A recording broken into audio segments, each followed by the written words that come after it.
episode 1 of Bastard Dogs, the web series. So this is actually a webisode. Yeah, that's actually a word, a webisode. And this is going to actually follow my progression through brewing my own home brews. Okay, this isn't going to be like one of those typical homebrew series where you see the guys making their beers and you see the perfect products. The guy will open up the video showing one of his home brews and how amazing it is and go, lovely. This isn't even a homebrew. This is Sierra Nevada Flipside, kick-ass beer.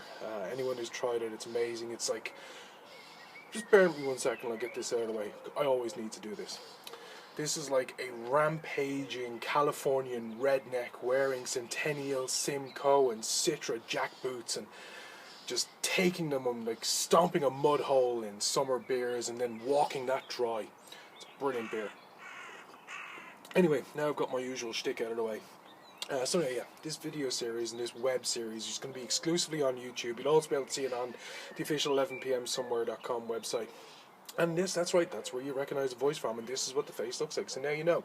So when you see me at Irish craft beer events, or you see me at breweries or anything else, pop in and say hi. I won't take jackboots to you, walk a mud hole in your ass dry. Got that out of the way. Important. Be friendly to your audience. I'm being friendly to you, very, very friendly to you. I want to say thank you for checking out this video. If you've just hit the play button, either out of curiosity, to have a good laugh, or otherwise I don't really give a shit.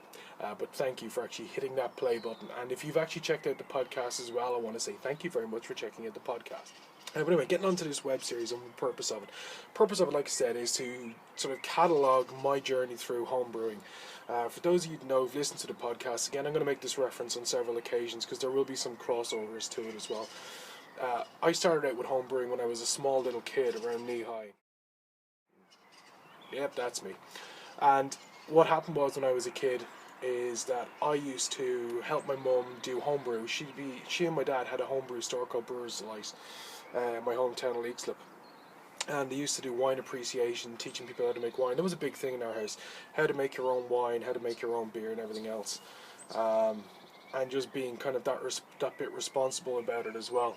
Probably not responsible to let a child help you making beer, but I'd argue otherwise. So that was my real experience with it. I've got very fond memories of it, and I've always been very keen with cooking and flavours and everything else. Something which has always been a passion and a hobby of mine. I mean, Jesus Christ, look, you can kind of tell it's kind of a hobby with me. I worked hard for this, people. I worked hard for this.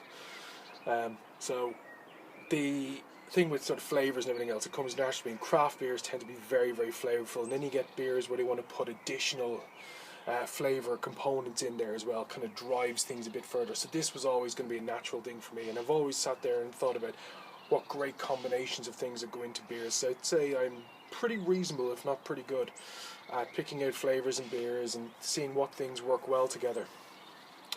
And I kind of do that an awful lot when I'm looking at beers, going, this would go great with this, or I'm drinking a beer and I'm thinking, how could I use this in some food? And people will have seen that from some of my tweets around putting Irish craft beers into food, and I did that in the very first video of that series, up on 11pmsomewhere.com. It's also up on YouTube on the official 11pm Somewhere YouTube channel as well, where you're watching this right now, or hopefully you are. So for this one, it's going to be following me doing my own homebrew creations, and then it's going to be starting with kits, because that's where everyone starts. And unlike a lot of videos that go up there where you won't see people's mistakes and people don't want to talk about their mistakes very much, and you kind of feel like you're always getting the finished product being thrown at you, I want to be able to share my experiences, share my mistakes, and help people not make the same mistakes I have. So I decided when I was going to start doing these beers and putting them together that I wasn't going to do the normal thing and just get like a bitter or a pale ale or a stout or something which would be like sort of on the easy end of things to go and start with. I'm not that kind of guy. I'm an all-in kind of guy. All in or all out, I'm all in. So, that's right. Evil Dogs Double IPA Craft Beer Kit. And I was like, okay, I'm going all the way in with this. So this beer is actually supposed to be about a 7.1 to 7.3% double IPA beer. It's an American style double IPA as well. It's got Simcoe and Summit hops in there as part of it. It's supposed to get to in around 60 to 65 IBUs in bitterness, so to put it in perspective, it should be maybe as bitter as about maybe Punk IPA. So I started out this beer yesterday morning, and I should have been doing this video as I was starting this out, but what happened was I just woke up and I was all fucking excited. I was actually doing my first beer out of this, my own one. like my own terms, what I wanted to do, and I was kind of like taking a real risk by doing my first one as being a double IPA. Again, in for a penny, in for a pound at me. So did the beer, got up yesterday morning, made my way over to Lidl, which is local to us here, got a couple there. Now this is the first mistake, right? I went over there and I was like, okay, you need to make up 23 litres, so you know, me being me, my logical head on, I will get 5 of their 5 litre bottles of water, which are about €1.30 each, which was actually really cool as well. Tap water is just a no for doing brewing your own homebrew.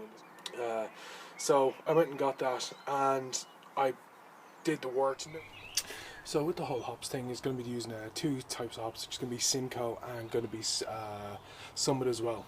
I really like those hops. So anyway, they give you these 2 handy little sort of pre-packed tea bags, which you're going to use towards the end. And I decided to forego that because they give an alternate instruction where what you can actually do is take those and use them with 3 litres of wort, reboil for 30 minutes, and it's supposed to increase the bittering level on it. If it gets up past 70, I'd be surprised. I'd be kind of happy if it did as well. That'd be kind of cool. Although I do wish it actually got quite higher than that. And the reason I wish it got higher than that was it's an Imperial IPA, or double IPA, so it should be an awful lot more bitter. So I've got about another 140 grams of dried pellets, hops of Simcoe and Summit as well, that I have from my own collection, that I'll add to the 60 grams that came in the tea bags. I'll use them over the final 2 days of the fermentation. It's about a 10-day ferment on this. Now, while the thing is actually already in there and it's fermenting away, and last night when I came back after the brewery event, the Leinster game, it already looked like an alien had invaded the FV fermentation vessel, or beer bucket for those who want to play along and don't want to play prick home brewing politics. So it already looked like an alien was in there, so it was already doing its thing. It already started to develop the early points of a very bready smell, and you know that's the good point. You know that's when yeast is activated. I know this from baking bread myself. When you can smell that happening, you know that the yeast is doing its thing. It's going nom nom nom nom nom, and it's eating my way through sugars. And then I'm going to go piss alcohol and fart some CO2 into your beer. Woo, nice. That's the science part, kids. Pay attention. That's the science part. So that's doing its thing with that. And this morning again I took another look, and again, no, I really shouldn't be taking a look, but I'm a curious kind of guy and I really want to see what this process looks like, and because I've never got to experience it up front and be able to watch it in these details, apart from going back and forth to friends' houses and everything else and seeing how their beers are going and progressing, or seeing them at point A and then not seeing them until they're in the bottle at the end. So that's going to be kind of fun to actually keep track of that, and I'm going to try and resist opening the thing up apart from the last couple of days, and that's when I start adding the aroma additions or small other little things that are going to change the profile of it, such as these bastards. That's right, whiskey oak chips. Again, I want to add something just a little bit extra. I want to add that oak, that aged feeling to it, the whiskey thing, because it's just got kind of a little bit of hum that's going on from as well, and they're actually quite reasonable as well, and so I wanted to add that to it, and I've had a couple of people suggest things to me already. First suggestion I got was put them in some boiling water for the day before, let them soak overnight, drain off the water, put them in a muslin bag for the last day or 2 days if you want to be extreme about it, and impart more flavours into it, and let it soak in for the last 2 days of the fermentation. The second suggestion I got was to put them in the oven for about 20-30 minutes on 65 degrees centigrade. I don't know what that is in non-European or Fahrenheit. You see what I did there? Woo, controversial. So I could do that in the oven. Again, do the same thing, drop it in for 1 or 2 days, because the temperature in the oven is just so it kills any nasties that are sitting around in the wood. The other suggestion that I got for this was actually to put it for 2 days in a nice mellow whiskey, and the alcohol in that would actually kill it off, but at the end to drop the wood chips into the muslin bag and into it, but then to dump the spirit also in as well. Some people had suggested that it might get like a second lease of life with the when it goes in there for the last parts, because it is a long fermentation on this. Like 10 days is long enough, but again, it's a double IPA. There's an awful lot of sugars to get through, so the yeast has like a heck of a lot of work. So I'm not too sure which way I'm going to go yet. If you have a suggestion as to how I should actually use them, stick it in the comment section below on YouTube, or if you're on 11pmsomewhere.com, stick it in the discuss thingy down below.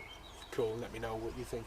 Love to get people's suggestions on this and what I can do for it. Now, the rest of this series is not going to be just around this particular beer. I've got a couple of other ideas I want to do for beers. I'm going to do maybe 1 or 2 more kit beers, and then I'm going to move into extracts and then into grain beers, and that's going to be scary, but a lot of fun as well. So I'm going to document those. You can see the events. And I think the next video I'm going to do around this will probably be around the time I need to do the additions, which will be sort of the whiskey, wood chips, and then also the additional dry hopping as well. The day 1 dry hopping, which is the second last day before of the fermentation, and then the very last day of the fermentation as well, the last 24 hours, I'll get another massive dry hopping going in as well. So hopefully that'll be lovely and floral, big piney grapefruity bastard coming out as well. Nice bit of oak going on there too. A little hum of the spice of whiskey, which would be lovely if I got that into it. I'm not too sure. Now, big mistake that I made with this was, and I'm going to share this with you because again I want people to understand, when you get excited about doing your first homebrew kit, don't do this, kids. Make a note of this. Make sure you do an OG check, which is your original gravity from before you actually stick it in to go and pitch the yeast in. I didn't do this, so the only details I actually have to work with this is going to be the expected OG that's on the little paper thingy that they give you with the beer. Now, given how I fucked up the concentration part of it and how I had to alter that with DME, I've no idea how that's going to play out. But at least the yeast activated, which was a fucking good thing. So at least that worry is out of the question. I was worried when I pitched the yeast. I was like, oh, this mightn't even work. So at least that got started, and at least it's eating itself away, and there's definitely CO2 being produced. And I can see that there's more and more bubbles starting to take place in terms of the head growing inside the bucket. See, I called it a bucket. And that'll actually be pretty cool. But so I'll do a video those 2 days as well. Try and get a couple of sneak peek shots in. I'll do some more. If you have any comments or you have any suggestions around this beer, or things I can do to improve it, or things that you think I should do at the aroma hop stage, or the dry hopping stage as it's properly called, again, leave a comment. Or you can do is you can follow this web series on the official 11 PM Somewhere YouTube channel, which hopefully you're watching this from there, or you're watching from 11pmsomewhere.com. And you can also hit me up on the Twitter for this. Now I've got a special Twitter for this because I want to try and keep it out of the 11 PM Somewhere one, and it's purely just for neatness and because like it is a homebrew brewery. So it's at Bastard Dog Beers on Twitter. Bastard Dog was gone. In case you're wondering where the name came from, when I was a kid, my grandparents had this Doberman Pinscher, and I think when I was maybe about 3 or 4 years of age, I ran out of the kitchen into the living room where my grandparents were, my parents, my aunts and uncles and their friends and everything else were there, and I decided to exclaim to everyone that the fucking dog got out of the kitchen. And everyone else looked horrified, and my grandfather, being the kind of cool dude that he was, like partly smiled, put me on his shoulder, and thought it was actually pretty cool, and got like a bit of a lecture from my grandmother and my mother for encouraging me. So then that became the Bastard the dog at one point. Again, not something which was encouraged, but I wanted to keep it in there. It's like one of those cool references and cool memories that I have as a kid. And plus everyone calls their brewery dog something. I mean, your brew dog, flying dog, snake dog. I'm surprised when they're butt dog, snoop dog, or whatever the fuck else. So anyway, that's why it's actually called that and why it actually is what it is. So hopefully you've enjoyed this. Again, if you have enjoyed this webisode 1, and you joined this web series, hit the subscribe button, which is up there on the YouTube channel. Or is it up there? No, it's on the left. No, it's up there. Anyway, it's up here somewhere. Hit the subscribe button, tell a friend who hopefully they'll tell another friend. If you have any comments on the videos, any suggestions as we're going along through this series, hit them in the comment section below on here on the YouTube channel or on the website. I want to hear them. If you've got any questions, or you want to send stuff in which is a little bit longer than the comments because you don't want to leave a public comment, you can send an email to bastarddog@11pmsomewhere.com. I want to say thanks for stopping by, checking out this video, and also if you've spent any time checking out the podcast, contributing to it, hitting me up on the Twitters on either of them again, hugely appreciated. Here's to you.